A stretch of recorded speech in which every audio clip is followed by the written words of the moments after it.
Olá, hoje a gente vai mergulhar na investigação de um acidente industrial que terminou em tragédia.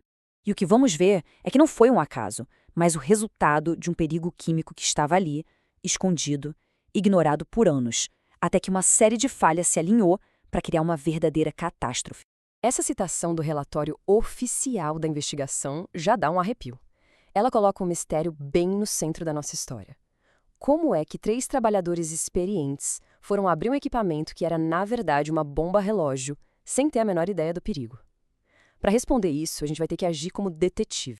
Bom, tudo começa numa fábrica de plásticos em Augusta, no estado da Geórgia, nos Estados Unidos.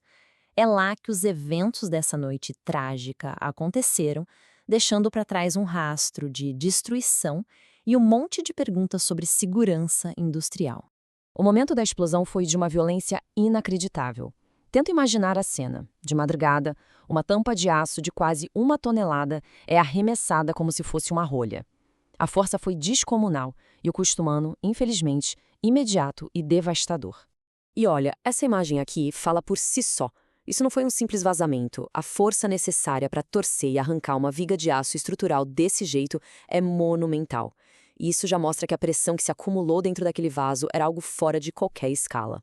Então, a pergunta de $1 milhão é: como essa pressão toda se formou? A linha do tempo nos dá as primeiras pistas. Tudo começou com uma falha na partida de um equipamento.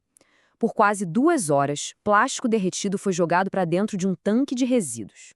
Quando o fluxo finalmente parou, o tanque foi isolado. E pelas próximas 11 horas, algo ficou cozinhando ali dentro em silêncio, até a hora da explosão. Assim que a cena do acidente foi considerada segura, os investigadores do US Chemical Safety Board, o CSB, começaram a juntar as peças desse quebra-cabeça. Eles precisavam entender a física e a química por trás de tudo aquilo. Essa era a pergunta que guiava toda a investigação, né? E as respostas estavam ali, espalhadas pelos destroços, esperando para serem encontradas. A primeira grande pista foi, basicamente, a arma do crime. Como a gente vê aqui, as linhas de ventilação, que eram a única saída de emergência para a pressão, estavam totalmente bloqueadas por plástico. Isso transformou o tanque numa panela de pressão gigante e selada, sem nenhuma válvula de alívio. A segunda pista foram os parafusos.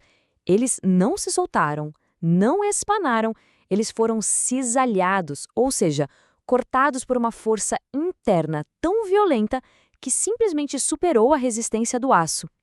Isso confirmou que a pressão lá dentro atingiu níveis absurdos antes da falha final. A pista final, e talvez a mais reveladora de todas, estava dentro do próprio tanque. Existia uma casca de plástico duro nas paredes, mas o centro da massa de plástico ainda estava derretido. Isso foi um sinal crucial. A parte de fora esfriou e solidificou, criando uma camada isolante que manteve um núcleo super quente por horas. Juntando todas essas pistas físicas, os investigadores chegaram a uma conclusão impressionante. A pressão não veio de uma fonte externa, como um vapor ou ar comprimido. Ela foi gerada de dentro do próprio tanque, por uma reação química que ninguém na fábrica fazia ideia que era possível. Para a gente entender a causa raiz, precisamos falar rapidinho sobre um conceito chamado decomposição térmica. De forma bem simples, é quando certos materiais, se ficarem quentes por tempo demais, começam a se desintegrar quimicamente. E o ponto-chave é que essa quebra pode liberar uma quantidade enorme de gás. E essa foi a grande sacada da investigação. O perigo não era um produto químico que foi adicionado ou uma falha de outro equipamento. O próprio plástico, ao ser deixado quente por muito tempo, começou a se decompor, a liberar gás e a transformar aquele tanque selado numa bomba. Vamos ver o passo a passo de como isso aconteceu. Primeiro, a grande massa de plástico quente criou seu próprio isolamento térmico, igual a um iglu. Segundo, o núcleo quente começou a se decompor, gerando gás. Terceiro, esse gás fez o plástico expandir, que nem massa de pão crescendo, e isso entupiu em todas as saídas. E o passo final, com tudo bloqueado, a pressão do gás só foi subindo, subindo, subindo, até o aço não aguentar mais. Mas veja bem, essa reação química perigosa foi só um dos fatores. A tragédia só aconteceu porque múltiplas camadas de proteção falharam ao mesmo tempo.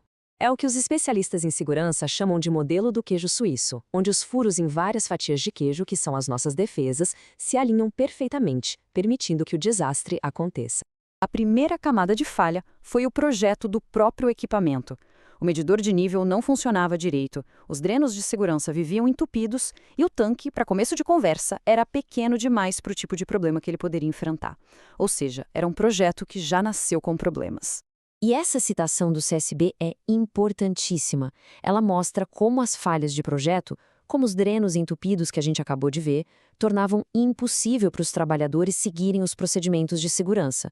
Na prática, eles não tinham como saber se o tanque estava seguro antes de abrir. Era um risco que, com o tempo, acabou sendo normalizado. A segunda camada foi uma mudança no procedimento que parecia pequena, mas que teve consequências enormes. Com o tempo, o desvio de plástico na partida do processo mudou de 30 para 50 minutos. Parece pouco, né? Só que essa mudança triplicou a quantidade de plástico quente enviado ao tanque, aumentando drasticamente o risco dele encher demais. E o pior, essa mudança foi feita sem nenhuma análise de segurança. A terceira camada foi uma falha de análise de risco, uma falta de imaginação da empresa. As análises de segurança nunca levaram em conta cenários que eram totalmente previsíveis, como a falha do equipamento principal na partida. Eles nunca investigaram a química do próprio material, nem consideraram que as saídas normal e de emergência pudessem falhar ao mesmo tempo. Isso nos leva de volta a um ponto fundamental, que é a raiz do problema da organização. Incidentes que aconteceram antes não eram vistos como avisos, mas como problemas pontuais que se resolviam na hora. Faltava um sistema para conectar os pontos e enxergar o padrão perigoso que estava se formando bem ali, na frente de todo mundo. E agora, a camada final, e talvez a mais chocante de todas: os avisos explícitos que foram ignorados. Anos antes, blocos de plástico residual já tinham explodido sozinhos. O material pegava fogo espontaneamente.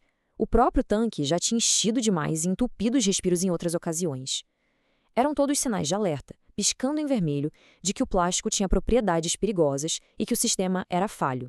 Mas esses sinais não foram entendidos. Então, quando a gente junta todas essas peças, uma imagem muito clara se forma. A questão aqui não é só entender o que aconteceu, mas o que podemos aprender para evitar que tragédias como essa aconteçam de novo. A grande lição é que desastres raramente são causados por um único erro. Eles são o resultado de perigos que não foram reconhecidos, combinados com falhas no projeto, nos procedimentos e, principalmente, na cultura de segurança. Essa foi uma tragédia que poderia ter sido evitada e que foi construída ao longo de anos com pequenas falhas e oportunidades perdidas de aprender. E isso tudo nos deixa com uma reflexão final. Em qualquer sistema complexo, seja uma fábrica, um hospital, um projeto de software, existem pequenos problemas, os quase acidentes, todos os dias. A pergunta que essa história nos obriga a fazer é: estamos tratando esses eventos como pequenos problemas isolados ou como os avisos valiosos que eles realmente são?